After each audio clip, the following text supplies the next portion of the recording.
Yes, guys, welcome to the Fantasy Football Fix Game Week 37 live stream. My name is FPL Nacho, and I do apologise for being slightly late to this live stream. Had to get things set up, but we are here, and I cannot believe we are 2 game weeks away from the end of the season. It is absolutely ridiculous how quickly the last few months have gone. It feels like we really have had so many game weeks within such a small space of time, and it really has been a big factor on people's ranks in terms of a lot of ups, downs, mini leagues being won or lost in the last month because of all these double game weeks that we've had.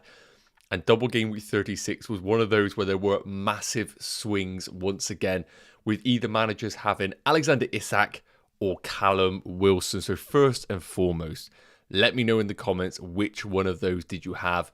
If you are lucky enough to have both and you put that captain Wilson, then you have to let me know in the chat. I was one of those that went for Alexander Isak with the captaincy and it didn't pull off, unfortunately. But honestly, applause to anyone that did go for Callum Wilson. One of those sort of things that I think we need to take into a rule going into the new season, where we all knew Callum Wilson was the better pick if he played more minutes. And we knew he was on penalties, and we knew he was available. And on reflection, even though it is very much a classic case of hindsight, I do start to think to myself, why, in my perspective, was Isak such an obvious pick?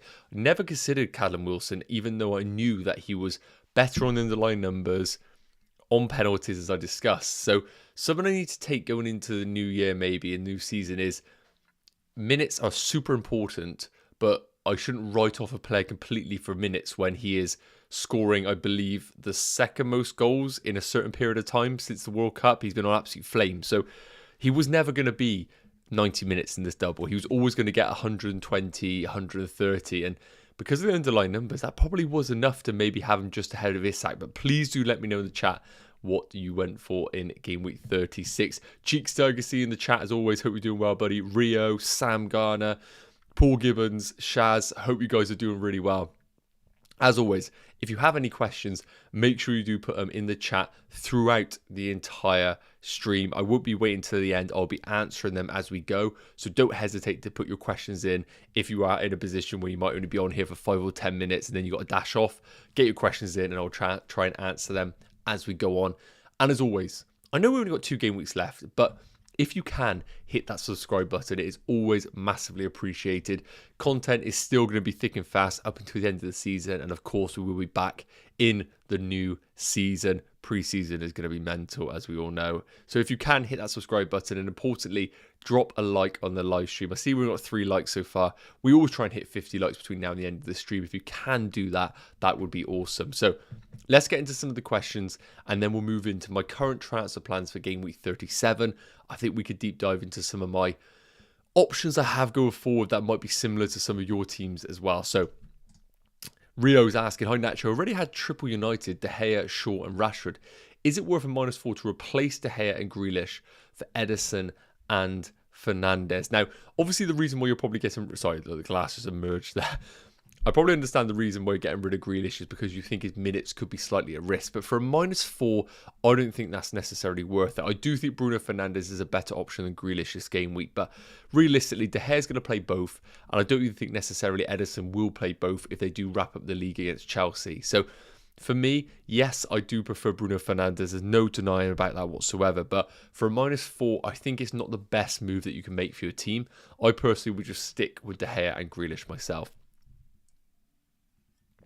Sam Garner saying, I have Edison, Kepa, Trippier, Botman, Shaw, Trent, Stupinan, Rashford, McAllister, Matoma, Salah, Grealish, Wilson.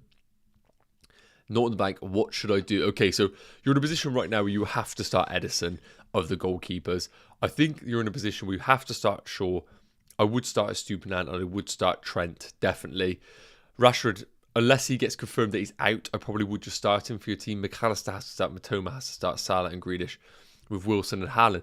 I think your squad's good enough right now to be in a position where if Rashford is confirmed available, if we get news that he's travelling with the squad, you just roll your free transfer. I think that's the move I would make. If we get news that Rashford is out of the game, then I think a question mark could be asked about, could you maybe do a sideways move for your team? Could you go to maybe an Anthony as a bit of a punt if you wanted to? Or you could go for a different direction, which we will discuss later on about different one-week punts. I think you could roll here, Sam, and you could be in a good spot. And yeah, you're saying about your options. I think Bruno Fernandes is definitely an option, but that will require you to do a -4.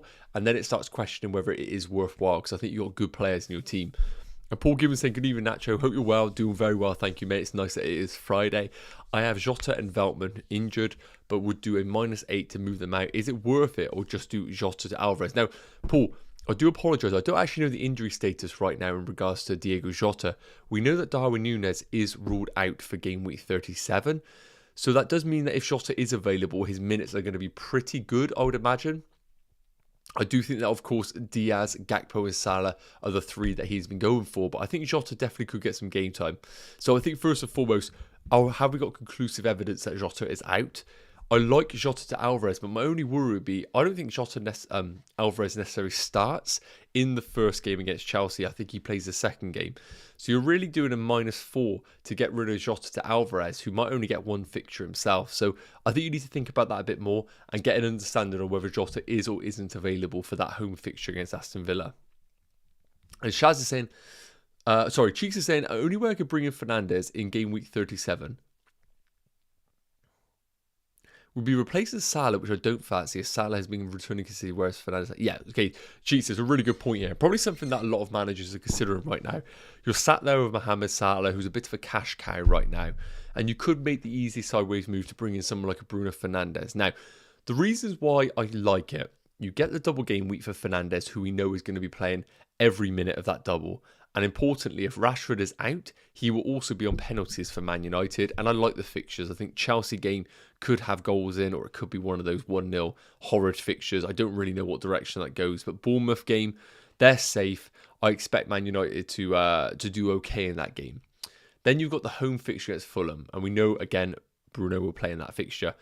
The reason why I do like Salah, Aston Villa at home. I think Liverpool are in a bit of good form right now, and I think Salah isn't necessarily playing amazing, but he's still returning. And a lot of people have spoke about it, and it's not necessarily my own analysis, is the talk about Aston Villa's really high defensive line that they just do not kind of retract on. They will do it against most teams. So there is an opportunity for Mo Salah behind the defence where he could get some joy. So definitely an option for Mo Salah this week. And then Southampton away in game week 38, which looks like a brilliant fixture for Liverpool if they still have an opportunity of getting top 4, which is looking more and more unlikely as we go on. So I probably would say stick with Mo Salah. Personally, I just think moving him out to Fernandes, the only way I'll do it is if that money is freed up for you to do other moves in the rest of your team. Otherwise, I probably would just stick with Salah and accept that Bruno could hurt you. It always comes down to the same thing. If you really cannot sleep without Bruno Fernandes, go on and do it, but I probably wouldn't be desperate to do it myself. I think there could be goals in Mo Salah for the last 2 fixtures. So we're going to come back to the questions as I always do, guys. So please keep putting them in the chat. I'm going to move on to my team for game week 37 and my current transfer plans. And hopefully this will help out with some of you guys maybe who've got similar teams in the direction that you want to go in. So let's move on to that one right now.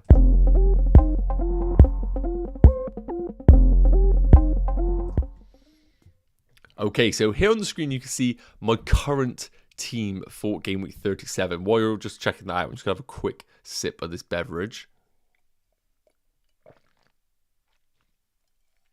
Apologies, I swear my body literally chooses to be completely dehydrated the moment I click start stream. It's ridiculous. I think I could drink just pints of water on this. So looking at the team right now, as you can see, 0.4 million in the bank. I have 1 free transfer. Now, in terms of the outfield players, I'm really happy. Well, kind of happy. Trent, Shaw, Estupiñán, I'm really happy with that back 3. I wouldn't necessarily want to be looking away from that. And it means that I am benching, as we speak, Trippier and Botman, who have home fixtures against Leicester. I just can't bring myself to bench Trippier, and it's very difficult for me to bench a player that has a double game week. We just saw what Estupiñán done in that double with his fixture in the first half of that double. So for me, the defence don't need substituting. I like the idea of bringing in a Man City defender, but I really couldn't confidently sit here and tell you a defender that plays in both fixtures. I really think it's going to be game state with them. If they win the league at home against Chelsea, we could see mass rotation for Man City.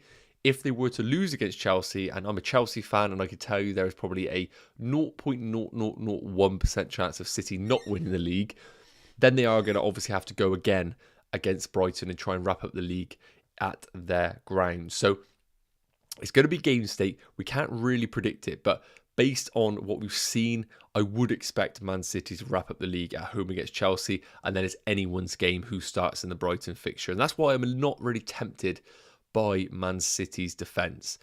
Midfield, the same thing. I'm really happy with the selection here. Now, of course, the current status on Rashford, for those that don't know, is that he trained in the week, but he is currently ill. Now, Man United have a 3 o'clock kickoff tomorrow away against Bournemouth. We don't know if he's going to start or not. The one thing I would say is sometimes we do get some information about the squad that has travelled to the ground.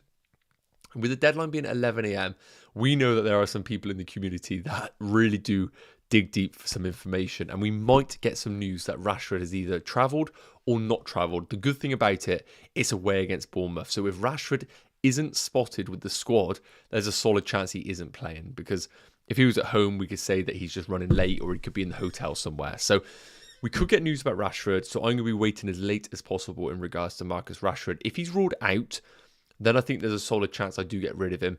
Potentially to someone like an Anthony, just to get myself an investment in that Man United double. Or I take a punt on the likes of a Mahrez if I was to get there. I don't think I have the money available, but I do need to check. That would be a route that I would consider to get myself into that Man City double, as I think Mahrez is suited for the double that they have at home against Chelsea and away against Brighton. I really think Mahrez is one of those that will get considerable game time over that period. And looking at the front line, Haaland and Isak, of course, I chose the wrong Newcastle forward. It's always the case.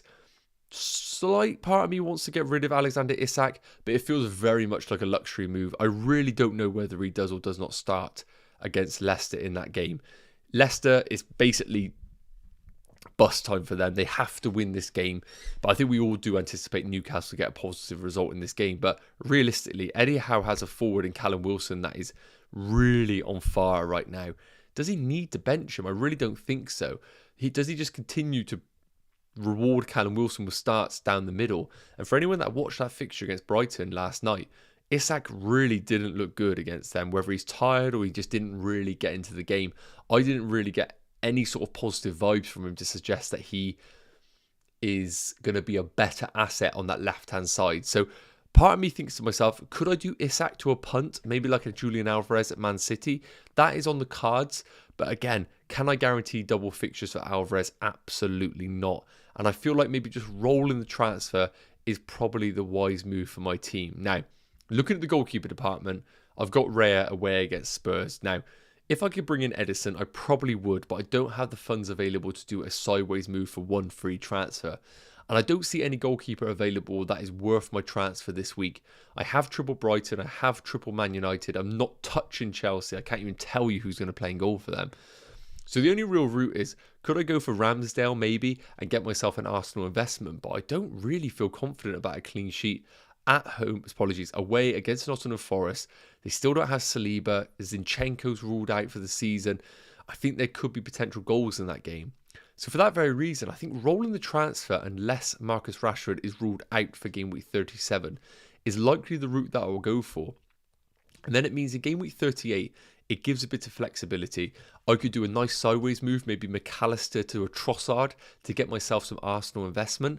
And then I could, if I wanted to, sell a Newcastle defender and bring in an Arsenal defender who are at home against a low-scoring Wolves team. And that could be the route that I go for in game week 38. Let me know your thoughts in the comments. As always, I really do appreciate your guys' opinions on what kind of thing that you are going for. But I'll be super interested to know what you would do with this team. So let's take a look at some of the comments. As always, I'm trying to answer as many as I can as we go through. So Shaz is saying, thoughts on Gundogan? What are the chances of playing in both games? Is Bruno an essential this game week? And Senso and Ferguson, who are more attacking, and thoughts on Jota since Darwin is out. Okay, lots of questions there, Shaz. So Gundogan, I absolutely like, but I'll be very surprised if he starts both. And because of that very reason, I will be very hesitant to bring him in. Looking at Bruno as an essential, I don't think anyone's an essential. In an ideal world, you would have Bruno Fernandes in your team for this game week just because of the minutes. That is the main thing. But is he essential when we're looking at different situations? So If you have Salah, is Bruno essential to bring in? I don't think so. I think Salah could easily outmatch Bruno over the next 2 game weeks. So no, I don't think he's essential, but if you have an easy way to get to him and it isn't at the expense of Salah, then yes, I do like it. And in Cecil and Ferguson, I really do like them. They had their rest against Newcastle, so I would expect them to get some decent game time. But obviously, with Ferguson's situation, of course, there could be rotation with the likes of Danny Welbeck waiting in the wings. There is going to be probably some equal game time shared between them. Jota, I do like, but we have to remember Luis Diaz on that left flank. I think there's going to be minutes managed for Jota over this period. Cheeks has switched to Isak last minute. I can feel the pain there, absolutely. Will Rashford play? I don't know on that one, Abs. I do apologise. Robbie, I still got my free hit. When should I use it? Who should I use it on, I guess? So, I will probably be in a situation right now where if your team is well set for game week 37, so I would say if you have triple Man United, triple Brighton, obviously you're going to have Haaland, maybe Edison in goal, and you have a sprinkle of other good players like Salah and Trent, do not use your free hit. I think game week 38 is a really nice time for you to use your free hit and double down. Now, the reason why, I think there's some good fixtures out there, and for players that are going to be really lowly owned. So take this for example. In game week 38, you could build a free hit team with triple Arsenal, so you could bring in a defender, and I can guarantee you a lot of managers won't have many Arsenal assets now. And then you could go for a double attack, maybe a Saka and a Gabriel Jesus, or maybe something like a Saka and a Trossard. That would be a really differential triple up on a team that I really would fancy to get a positive result. Then we have other fixtures that you could really target. For example, you've got Man United against Fulham. You could go for the ideal triple up on Man United. We have Liverpool away against Southampton. You could get Trent, Mo Salah, and maybe another attacking asset.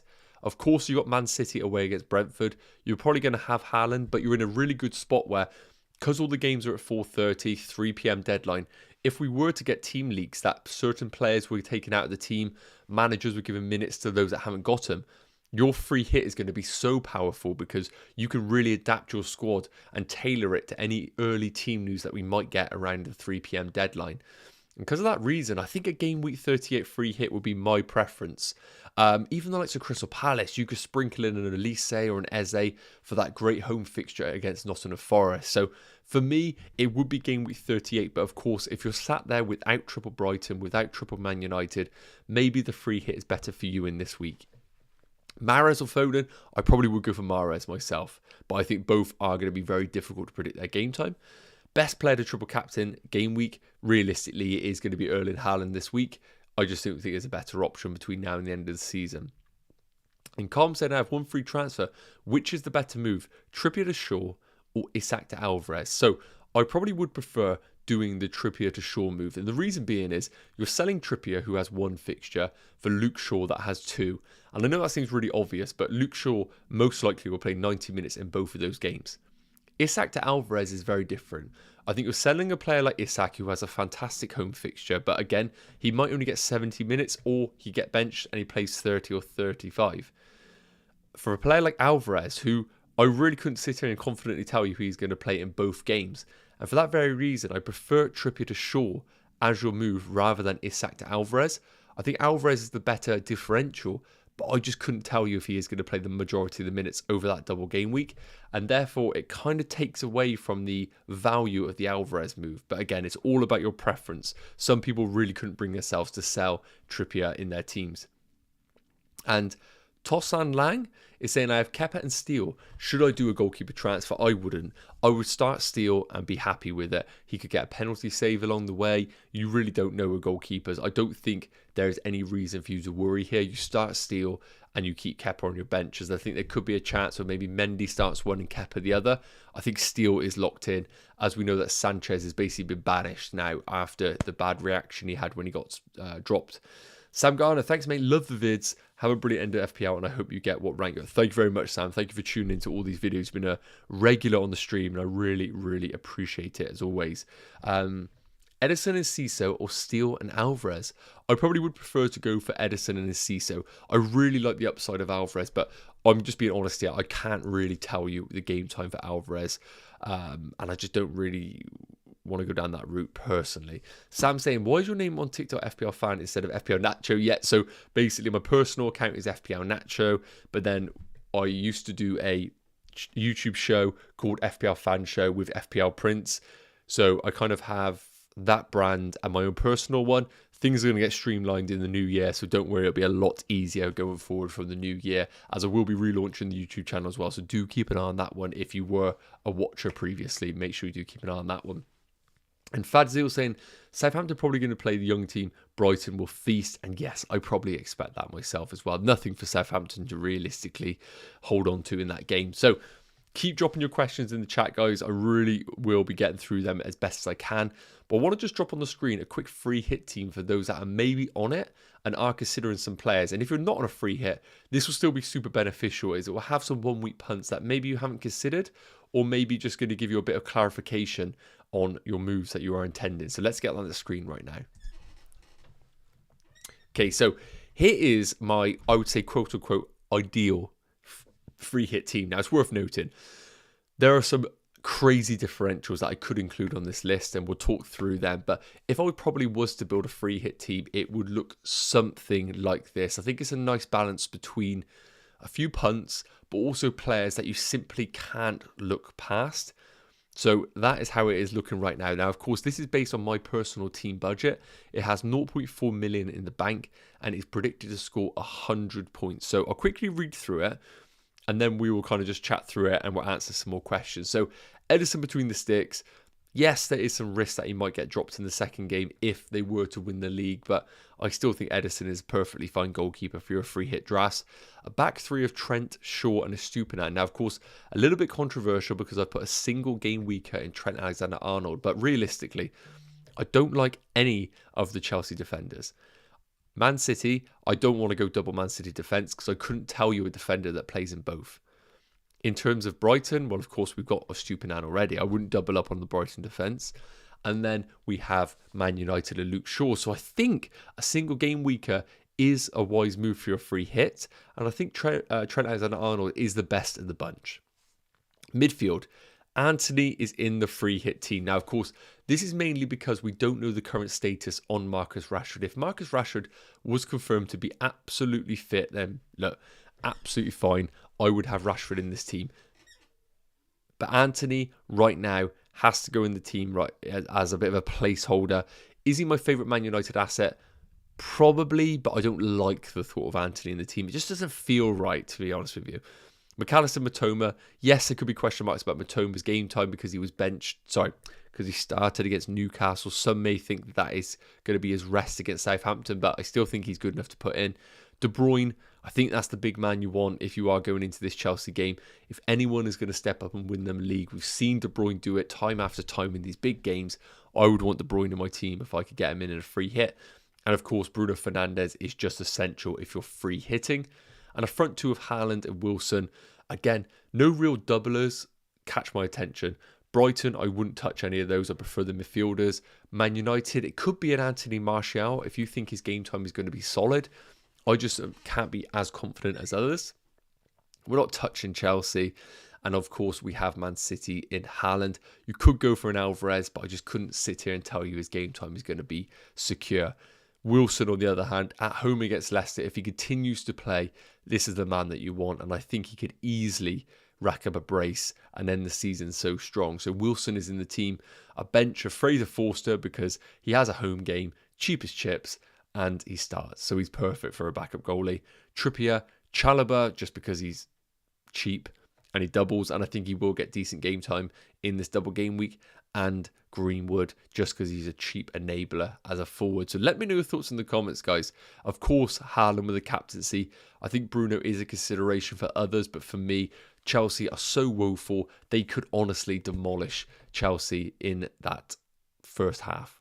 And Haaland could just destroy everyone. So I couldn't look past Haaland myself. So Kieran saying, do I take a -4 and swap Rashford or Anthony? Or do I keep the transfer and play Isak, who I've benched? Yes, so Kieran, my current thought process is just to start Rashford and roll the transfer, and you just play Isak. It's a great player to have come off your bench. The one thing I would say is this: if you can tomorrow, try and take the opportunity just to monitor social media. Sometimes people do get some team news. I'm not saying that we're going to get news of starters for Man United, but we might get news that Rashford has or hasn't travelled, and that could be quite important, as of course they are playing against Bournemouth. They are obviously going to have to travel earlier to the game, most likely tonight, so we might get a bit of news about Rashford. And I think if we spot him in the team, then we just play him. Jerry's saying, good luck all. Bruno Fernandes in from Willock for free. Play Rashford and Trippier, or Bruno move and do Mahrez and... Oof, okay. Sherry, that's a really tough one to understand on that question. Basically, if you could do Bruno Fernandes in for Willock, that's the move. I think that's a fantastic move for your team. So yes, that should be the move if you can do it. Alex saying Salah to Bruno for free, or take a -4 to get rid of Rashford, Grealish and Watkins to Bruno and a cheap forward. I just wouldn't sell Salah to Bruno. I understand he's got a double, and I understand the reason why a lot of people want to go to him, but Southampton away in the last game, I really think everybody wants a piece of Mo Salah in that fixture. So I would probably just bite the bullet this week and just say you've not got Bruno Fernandes. I don't really like it for a -8, the move that you're talking about. I think that completely kind of eradicates the value of bringing in Bruno Fernandes myself. Oh, sorry, for a -4, still, I probably wouldn't do it. John, hi Nacho. I still have De Bruyne and 2 free transfers. Wow, I have a 30-point lead in my league. Do I shadow my nearest and put in Fernandes and Stones for De Bruyne and Lindelof? Yes. So, John, you're in a bit of a weird spot right now because you're probably chasing mini-league status rather than overall rank. And that, of course, can really change the direction that you go with your transfers. So, realistically, yes, if you want to just basically match your opposition and you are worried that potentially Fernandes could really hurt you, then I probably would do those moves. I know it's incredibly boring. I know it's really just like not the way you necessarily enjoy fantasy, but if it's a cash league and you are trying to win that league, sometimes someone like a Bruno Fernandes could be the difference maker. Now, it's one of those, you could do this move and De Bruyne is the man to own, because I really think De Bruyne could easily outscore Fernandes this week, but I understand what you're doing here. You're using your 2 free transfers to basically just lock down your team and get it identical to your opposition. So, although it's boring, if you really are just wanting to win this mini league, I probably would do it. But honestly, De Bruyne could be fantastic as well.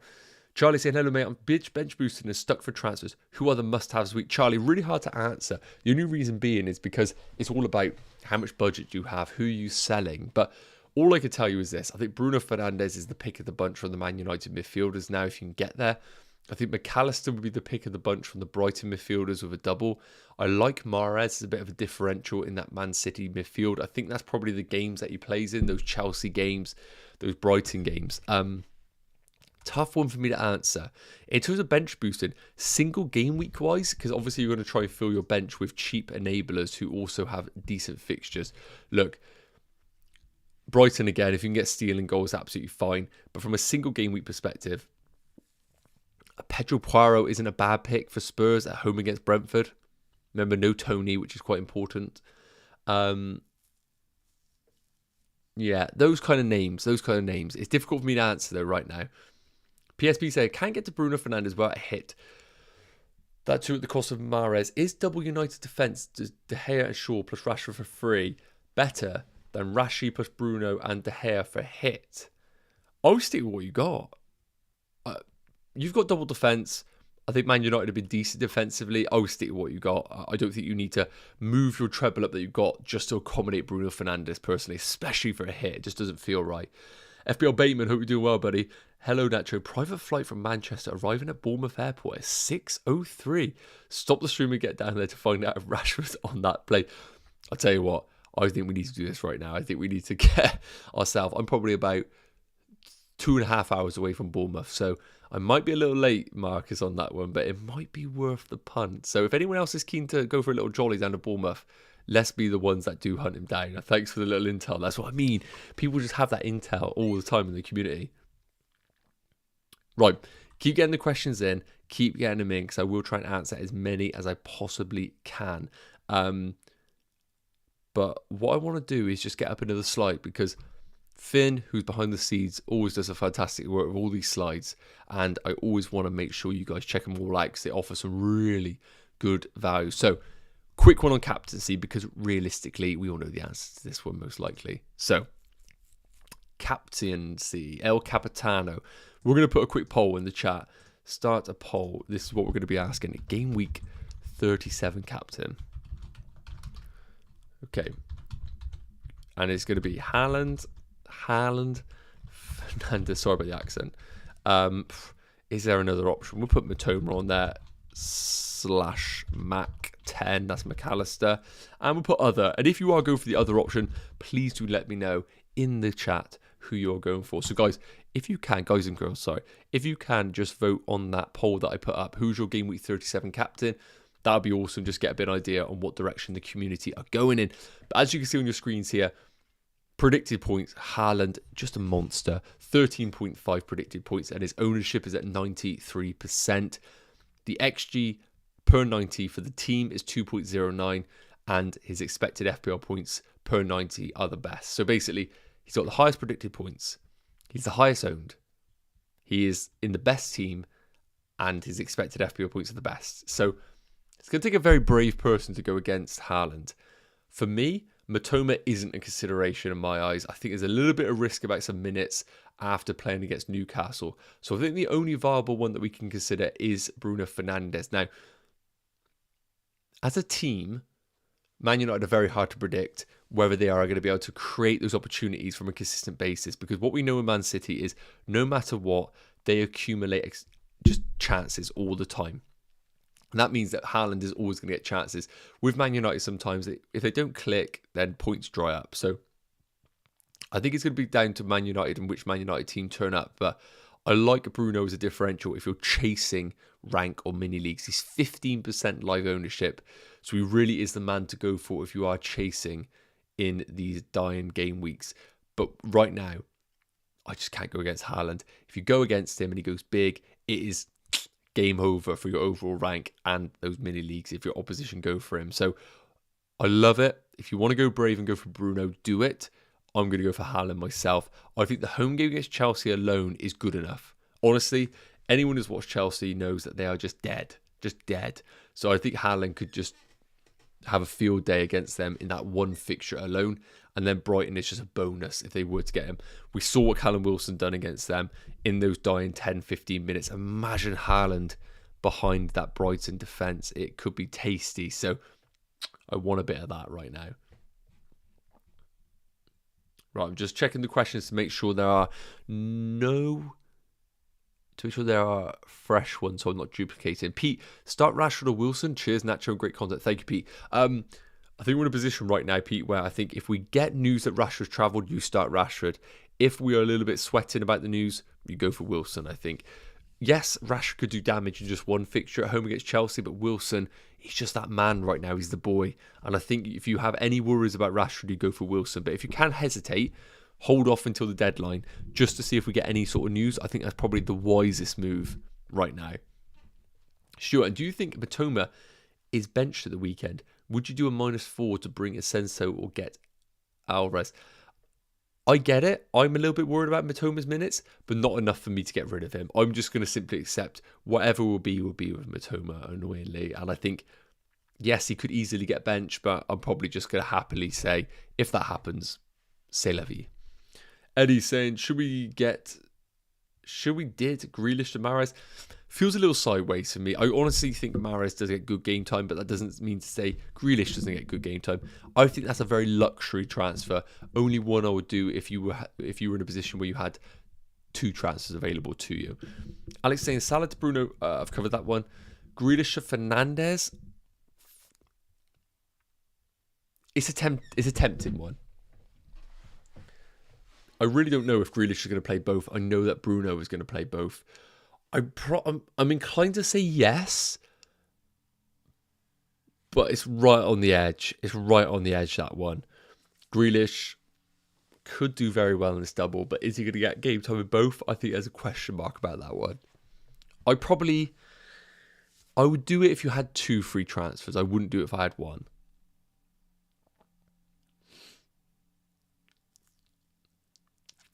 This shit is saying, my front 7 is Mahrez, Rashford, Salah, McAllister, Matoma, Haaland, Alvarez, Isak.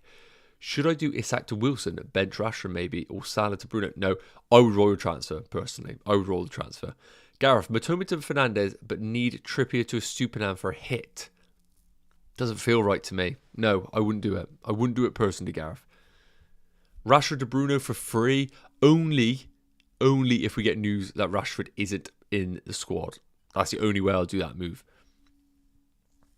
Lewis Combs saying being absolutely wrecked by going captain Isak over Wilson last week. Didn't even own Wilson, but need a new forward for Watkins. Who's best to go for? Have 0.8 million in the bank. Thanks, Lewis. I think if you can get to maybe a Gabriel Jesus, that could be the route I would go for. Yes, I know you want to go for the Wilson points, and I think Wilson's an absolutely fine pick as well, but I like the differential of Gabriel Jesus personally. Forest away, Wolves at home to finish the season. If you can afford that, that would be very tempting in my eyes. Is Kane still worth keeping? Absolutely. An amazing differential this week. I would keep him if I had him. And Michael's saying, Kepa to De Gea for a hit. Is it worth it? Michael, it's going to depend on who your backup goalkeeper is.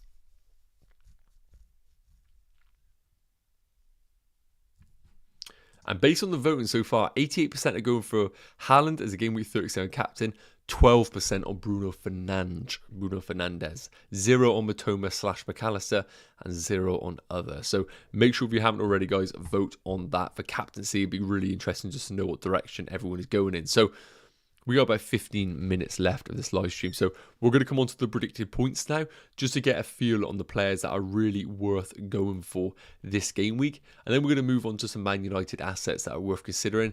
Got a bit of underlying stats that we can talk about for them. So let's get into it right now with the predicted points for game week 37. Okay, so here we have on the screen right now. Again, it kind of speaks for itself here. The information is kind of very clear. So we have the goalkeepers, top five for defenders, midfielders, and forwards.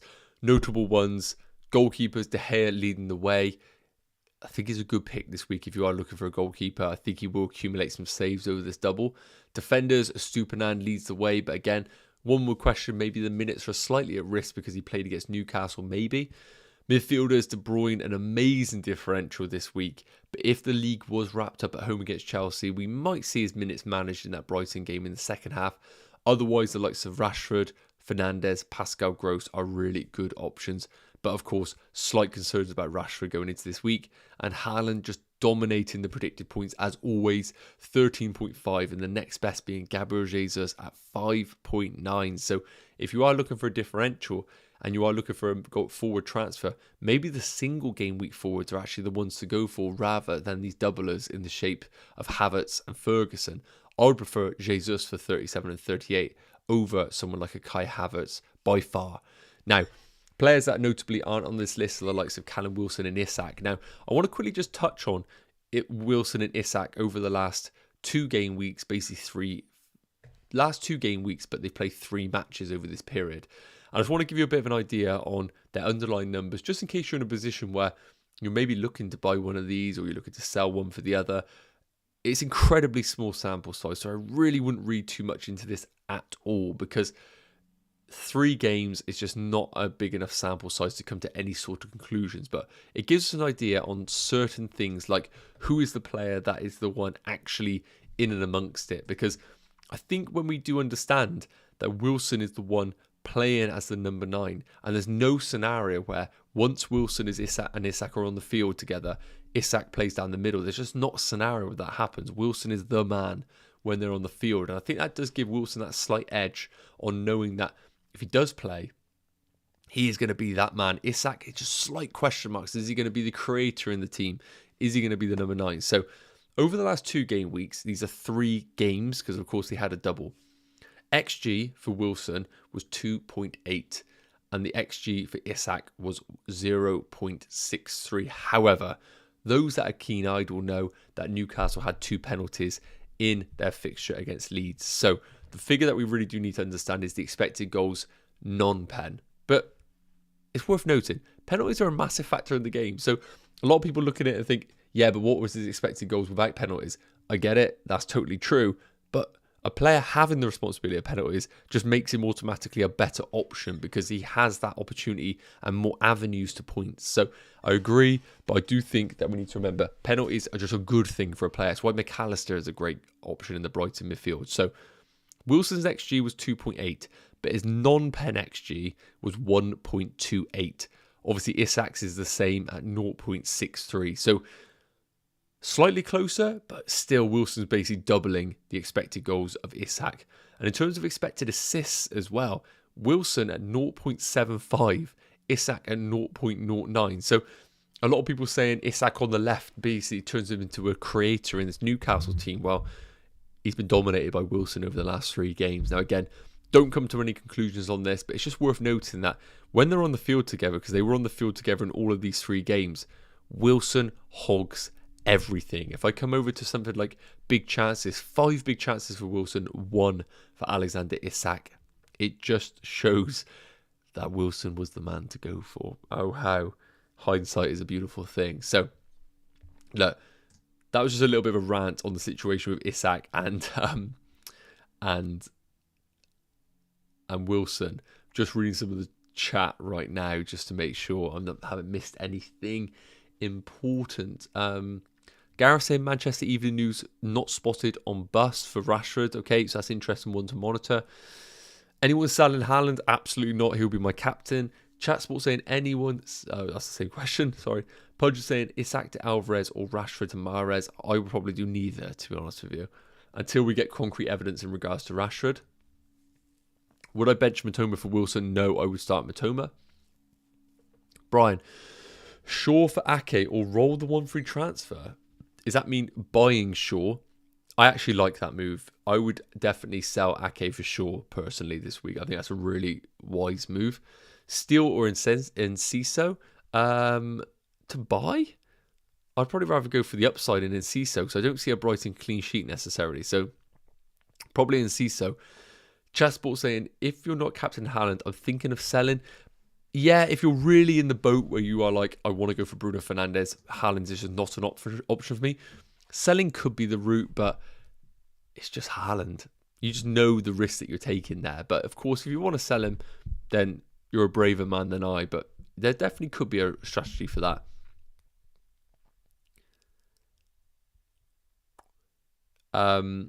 Best single game week goalkeeper. Single game week goalkeeper in isolation for this week would be, in my eyes, either Alisson or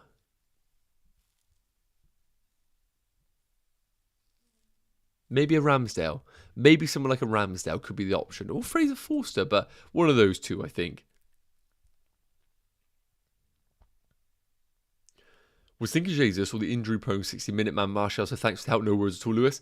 Matoma to Mahrez, Shah to Shaw, Isak to Alvarez, and Kepa to Gea or Steele.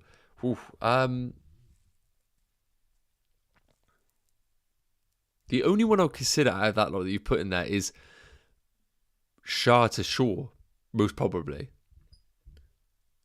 Oh, you're doing that for a -12? Nah, I don't see the value in it for a -12 personally. You're basically selling Isak for Alvarez, who might get 1 game, the same as Isak. Kepa to De Gea, but who's your backup goalie? Do you need to make that move? Matoma to Mahrez feels just like meh. Doesn't really feel the best. -4 worth short in from Trippier. Thanks. For -4, probably not. Not for a -4. Gross to Bruno worth the -4 hit? Probably not, because I think Gross gets decent game time with this double, so probably not in my eyes. Jasmine, I missed your question. Apologies. Let me have a look. Okay. I've got Kepa and Raya with 1 transfer and nothing in the bank. Do I just bring in Pickford? Or bring in Pickford and Mahrez?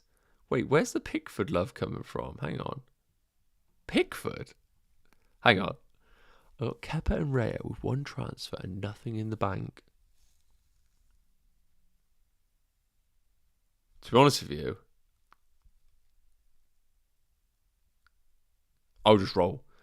I would just roll. You either do one of 2 things. You either play Kepa and just hope he starts in one of the 2, or he plays both, or you just say to yourself, I just want Raya for a potential monster haul with saves, bonus points against the Tottenham team.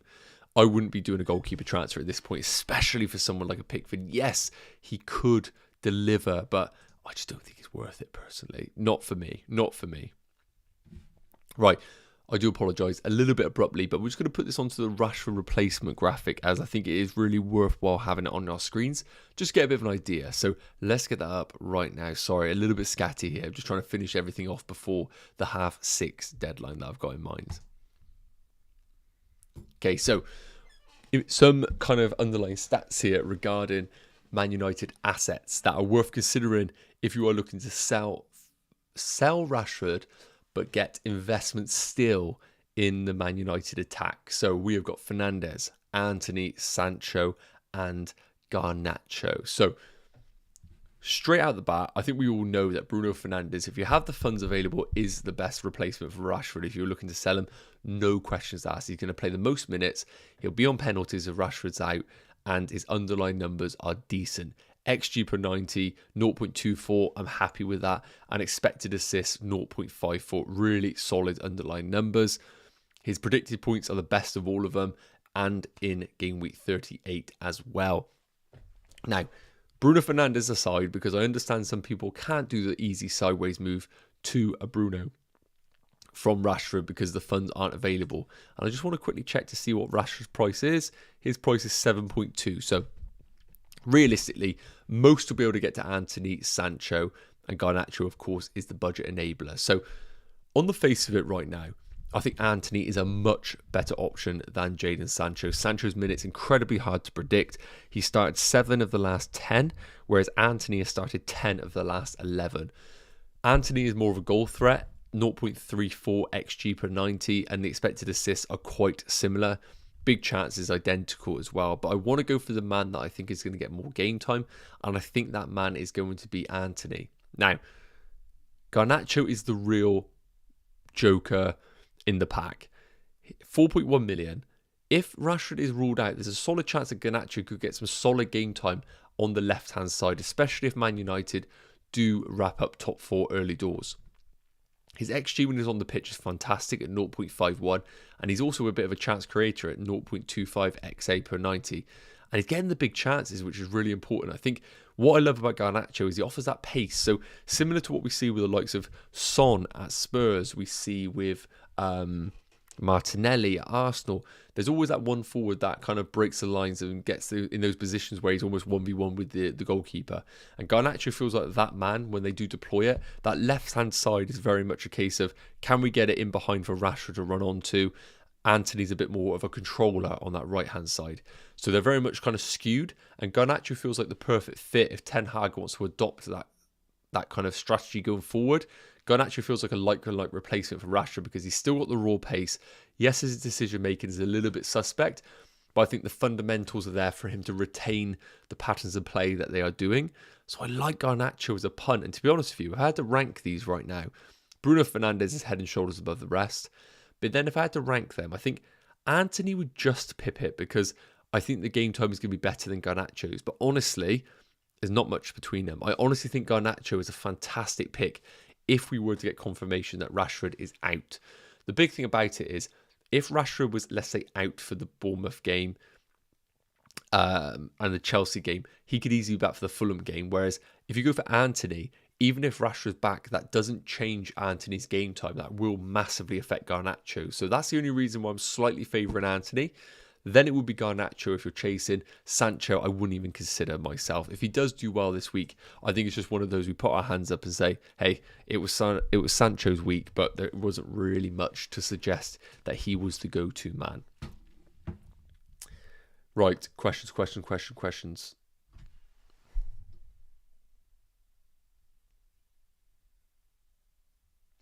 She's saying, just goes to show that despite the number of minutes a player might get is important, a player such as Wilson, who is more explosive than Isak and plays less minutes, can be more rewarding to managers, in your opinion. Yeah, definitely. I think this is the common trend right now. It's all about how you determine your transfer. So some managers have a kind of thought process, and it's completely kind of justifiable. Whichever player is going to play the most minutes, especially in doubles, that is the one that I'm going for, even if the numbers are worse, because end of the day, 180 minutes of a player versus 90 of the other, you want to go for that man that is going to play the significant minutes. And that is definitely a route that I want to kind of adopt going forward, as I do it a lot, that route. However, it comes down to kind of like what kind of manager you are, and those that I would probably say are a little bit braver than others, and I think that's probably a fair assessment of this Wilson-Isak situation. I think those that either got put in a situation where they had to chase, or they were in a position where they just were braver. I think the big thing about it in the community, if you watch a lot of content, was the general consensus was Isak was the minutes man, Wilson was the better pick if he played the same minutes. And we got to a situation where Wilson played the same minutes, if not more.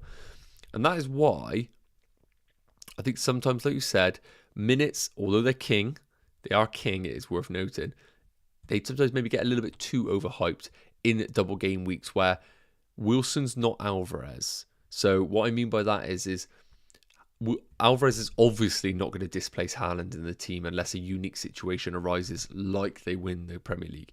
Whereas Isak and Wilson, like, I know people hype up Isak, but nobody can tell me right now that Isak is a better finisher and goal scorer than Wilson. I don't know if he ever will be. So that is the big thing sometimes, is we need to assess the two players and get a bit of an understanding that, like, sometimes a player is just on form like Wilson, and sometimes he's just that good that the difference between him and Isak wasn't enough to justify maybe our assumptions that he was only going to play 70 in one and 30 in the other. Like, maybe our expectations should have been up here, and something to take going forward into the new season, because that's the beauty of it. We live and learn really with these sort of situations. At the end of the day, another scenario, Newcastle don't get 2 penalties, Wilson gets a goal and an assist, and it doesn't feel as bad. So it's all about how you kind of determine these situations. Which Man City plays the target? I'm going to be honest with you, Subro, I couldn't honestly tell you which one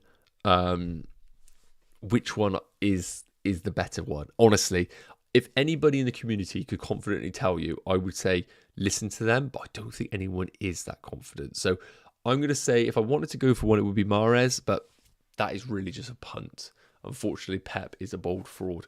JL, Trippier and Martinelli out for Shaw and Fernandez. I'm 3 points behind my mini league leader, and he has Fernandez. If that is for free, for a -4, okay, you're in a unique position here where Martinelli is, of course, injured, and Trippier is carrying a knock. I hate -4s, but you're selling a single game weaker in Trippier and a single game weaker in Martinelli for a double game weaker in Shaw and a double game weaker in Fernandez. I would do it myself. Kepa or Edison, I would start Edison, absolutely. Fernandez in for Salah, I've kind of discussed this. I wouldn't myself. I'm just on the side of Mo Salah, but I get it if you want to go for that double game weaker. I get it. Trippier and Rashford and Fernandez and Lindelof. How to see? Okay, so I'm guessing you're saying, do you do Trippier and Rashford out for Fernandez and Lindelof? I would only do that if we get concrete news that Rashford is not in the squad. Otherwise, I would just stick with Rashford and hope for the best. Cheekster, thank you so much for that in the chat. Guys, if you are enjoying the stream, please do drop a like, because we're probably going to wrap it up in a minute. So any sort of free like, as they are free to do, guys. I would much appreciate it. As always, FPL Bateman, my mate's at the hotel where Man United is staying, waiting for the team bus to arrive. If you're not bantering, that is unbelievable. I absolutely love it. Yeah, Marcus, if that's the truth, that's sick. That's so funny. You're going to have to be the man in the know. You're going to have to start selling your information to really make a bit of a buck. Toes and Lang saying, can you please do a list of Man City replacements for Rashford? Okay, so I haven't got anything for your screens, but if I was, and again, as I said, I really couldn't confidently tell you that the game time is going to be solid for any Man City midfielder. Look, if you can afford Kevin De Bruyne, I'm just a sucker for Kevin De Bruyne, so it would be him. Second probably would be Mahrez as a bit of a differential punt. Third would be Jack Grealish. That would be the way I would rank them myself. Promod is saying Isak to Alvarez, Grealish, I guess that's Grealish, to Fernandez for free. Do I like that? I quite like that move. Yes, for free. Getting Fernandez in for Grealish feels good. Alvarez for Isak, I quite like that. Yes, I like it. If you're chasing, if you're being protective of your rank, you might not want to do that move. Shaz, even if Rashford travels, since he is not well, he would be on the bench, I guess. And it's like, yeah, absolutely, could be a valid argument there.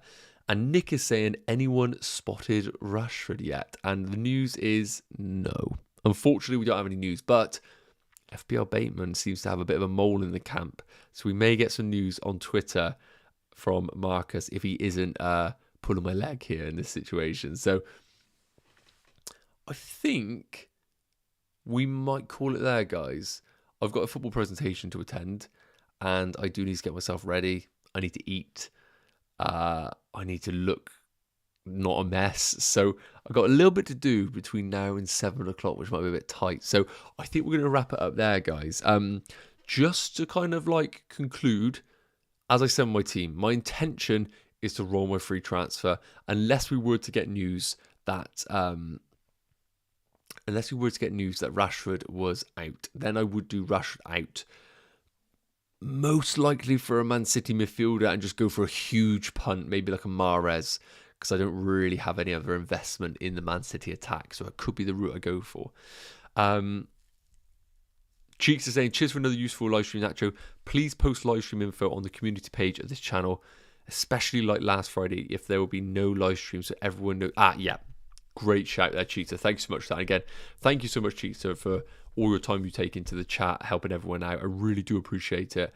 And such a valued part of the community. So thank you so much. And yeah, I think we're going to do a little bit of like a audit on the YouTube channel next year, just to kind of make sure things are streamlined, hopefully a bit more sharper next year, so fingers crossed. Yes, I'm saying Rashford to Mahrez for a hit if he's out. Yes, I don't mind it.